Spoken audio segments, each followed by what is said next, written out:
on to the next speaker. It is Jacqueline Caesar, one of the founders of the Tyrese Caesar Foundation Against Gun Violence, following the tragic death of her only child. She has also been involved in the Foundation Peace Program and the Helping Young People Excel program, HYPE. So a round of applause for Jacqueline Caesar, please.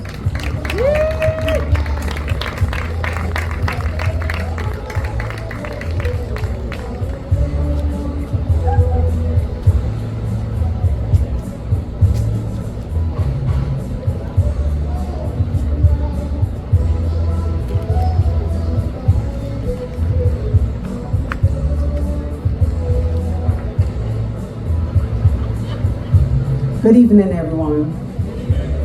Members of your committee, all supporters. I'm just happy to be here to share with you a little this evening.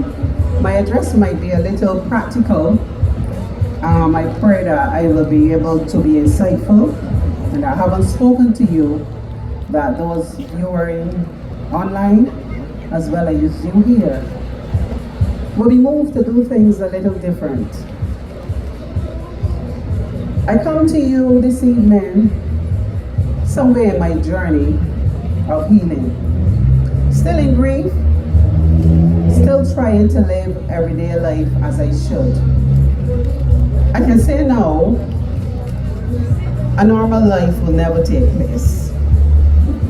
I know for sure that I am still yet to fulfill my purpose. I do so every day as I reach out to young people, trying to get them to think differently following the death of my son. That was my heart, and that was one of Barbados' sacrifice. I want to go back a little and look at these movements and the mission that we are on. This evening, as I look around, I can see a lot of the audience made up of mature people. And it really breaks my heart, because once it is something serious like this, it's almost like you are begging for attendance. So I read the newspapers, I see the comments online, and everybody's up in arms about violence. But this evening, I believe here should be full of young people. People from all associations, all the cadet corps, the guides, the blossoms, everybody should be here. They need to hear this message. I think you've got this, but they really do need to hear. But I want to look at Barbados and some of the root causes for violence. I really see a lack of community spirit. People hear you, they nod, or they usually comment online. We live our lives online. Violence is happening in reality. I do some work in the schools, and I see the lack of conflict resolution skills. A lot of things don't reach the media. A lot of things not shared there. We've established that there is a need for anger management and a need to control negative emotions. There's also the inability to handle unwanted outcomes. Somebody take your girl, you have to settle the score through that. And there are a lot of other examples. Lack of parental guidance. Parents at a loss. Sometimes they ask me, Jackie, how did you get through to him? How come he said that to you? Lack of parental guidance. Loss of the grandparents in the home. That person that we usually jump in everything and offer solutions or give guidance is no more. We are a renting society. Everybody look for their own homes, and grandparents too sometimes are out. We see the prevalence of illegal guns, the growth. Everybody's got a gun, and it seems as though once we comment on it, that we are almost satisfied that would fix the problem. This evening I want to say to you, it will not. We need to start to police our borders and find new avenues to determine what comes into the country. This is only the beginning. There are societal pressures, a lack of coping mechanism. Before, we would easily say, I am not speaking to that person ever again, and that will settle it. No, it's settled through death. In most situations, not all. Parenting too is a low priority. Sometimes I notice that there are special seminars, etc. Attendance very poor. That is not something people rush to attend. Just like they don't rush to come to something like this. Here should be so full and bursting with young people, because we seem to focus a lot on the ones that commit crime. But if we do not grab hold of the ones out there, the ones who are innocent now, we're gonna have another lost generation. There's also relaxing in the support of the school system. You go to the schools, I go to the schools, I contact them, and we usually have a program that would speak to violence in the schools and try to work with the schools, these children, and give them branding material, do presentations, etc. And let me tell you, that is a challenge. We have volunteers that work doing that. They go out to the schools, but sometimes it seems as if you're almost above it, and that will tell you where most persons' heads are at. Now we keep looking, I'm looking at the root causes. Even the use of illegal drugs, that has been with us for a while. We've relaxed certain areas, and people almost see it now as the norm. We are reaping some of the benefits of that. The crime that we see now is also more brazen, heinous sometimes. That too is now cool, the way you take out a man.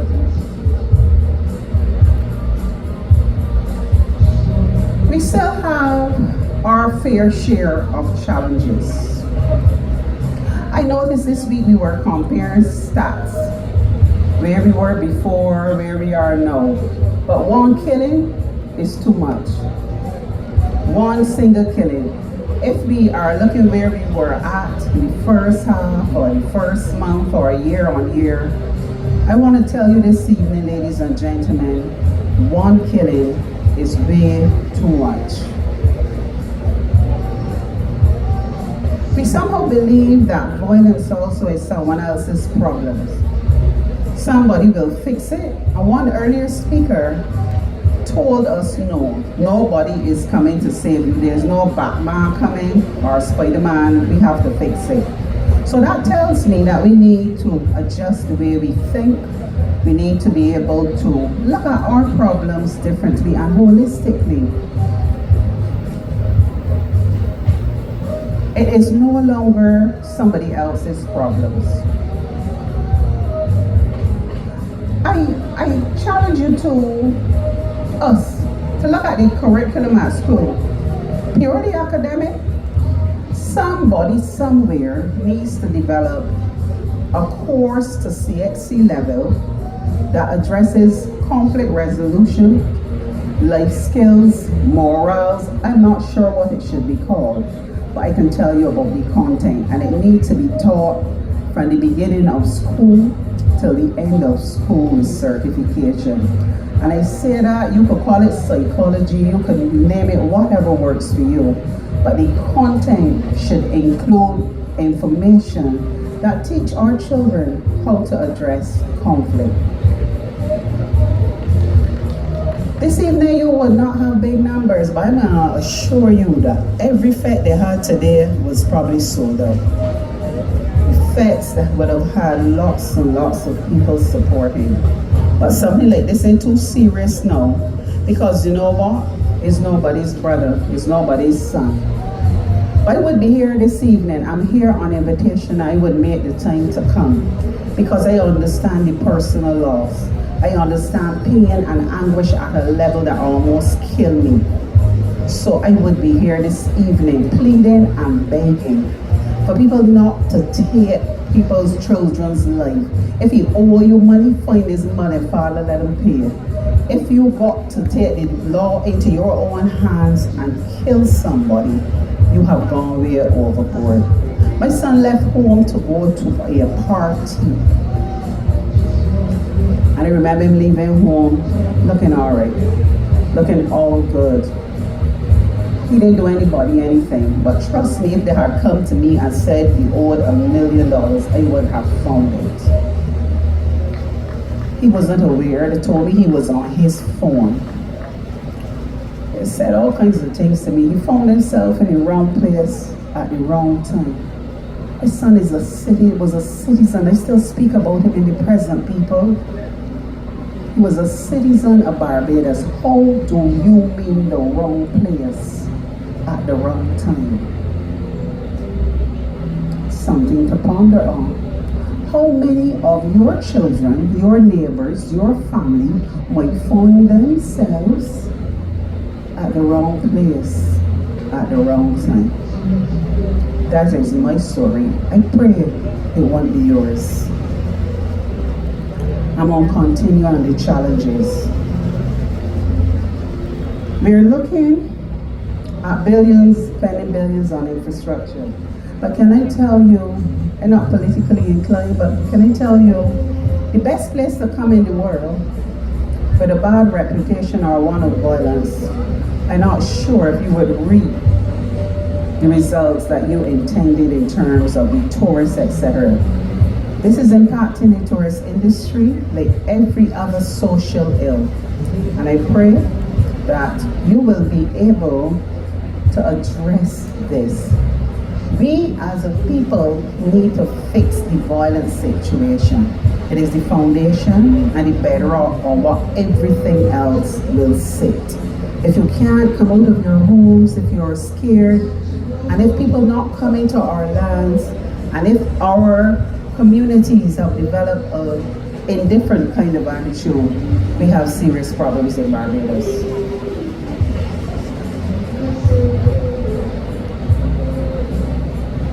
The prison becomes a teaching ground, especially for repeat offenders. And we need to be able to address that as well. We need to look at the rehabilitation program to see how we can improve on what is needed. One other earlier speaker spoke to it as well.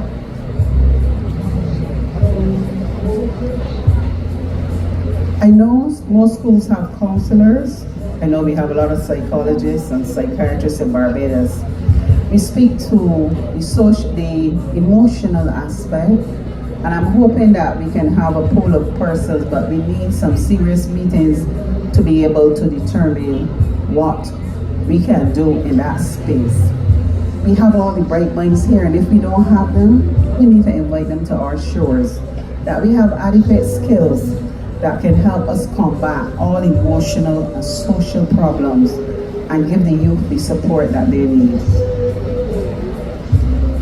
We need a different kind of socialization program. Our PR programs need to step up. We need subliminal messages, commercials, through television, radio, even the messaging, just plain messaging, short taglines, etc. for the youth. I hope somebody is hearing me today that can offer some work in that space through the ministry, etc. It needs to be done. Small things and constantly done should help us to improve the situation. I want to touch a little bit about our new youth outreach programs. I am not sure sometimes if the youth would have genuine interest. We need to help create it. We need to get behind them with sports, etc. And also our churches. I see the church integral to the spearheading of the anti-violence community initiatives.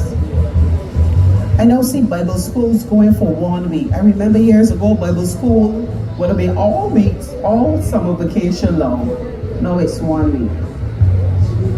How long does it take to break a habit and to create change and a new mindset? I think we need a little more than 1 week. Also see the church working in communities I know the churches sometimes seem silent.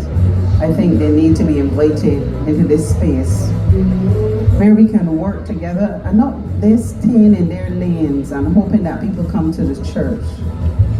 You're not going to rebuild morals if you're not reaching the persons who are socially impacted. The churches need to be out on the road. Before, Bridgetown used to be a blaze. Saturday morning in Bridgetown, you would probably meet 2 or 3 persons preaching.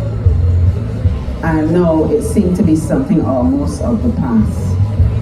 I don't know if it's dying out, but the churches need to get in there and work in their own communities and see if some of our youth would be impacted and to develop programs specifically for them.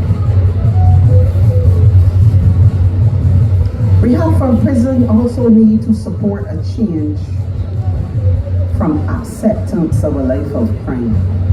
The rehab programs need to look at their success as well. We have persons becoming repeat offenders for serious crimes, commit more murder, the bail system fail, come back out and commit a murder. So we need to look at that and the rehab situation. The outlook, we could lose an entire generation. This one seemed troubled, but we have the younger folk coming up. And I pray that you will be able to work within the schools, do a little social outreach in the neighborhoods. If we don't do that, the other generation stand to be lost. So we need to take back ownership at the community level.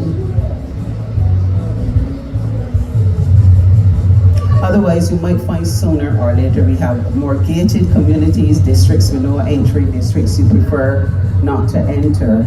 We need to do some work in that space.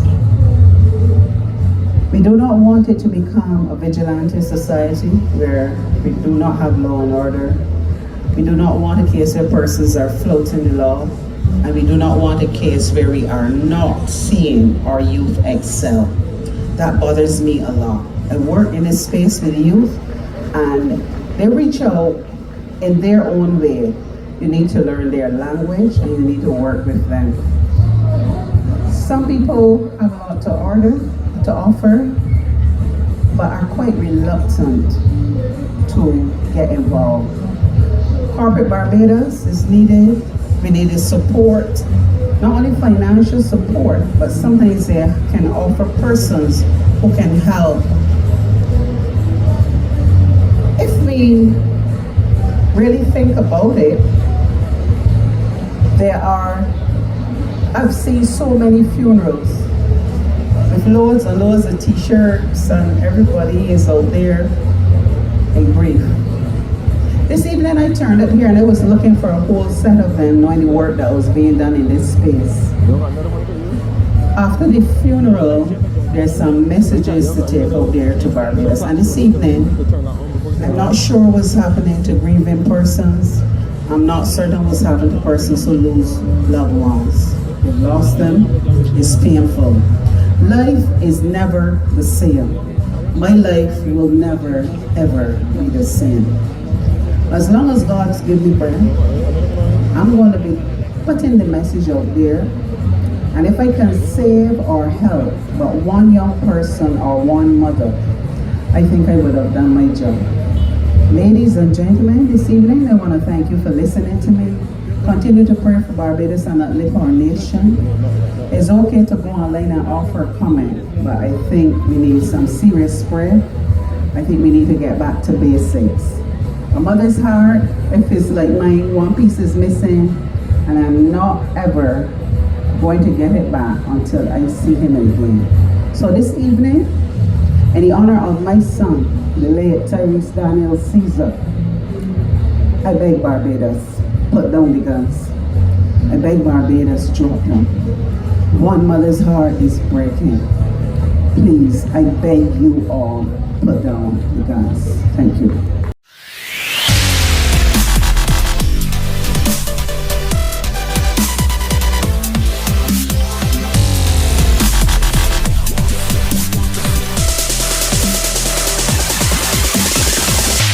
So for more content.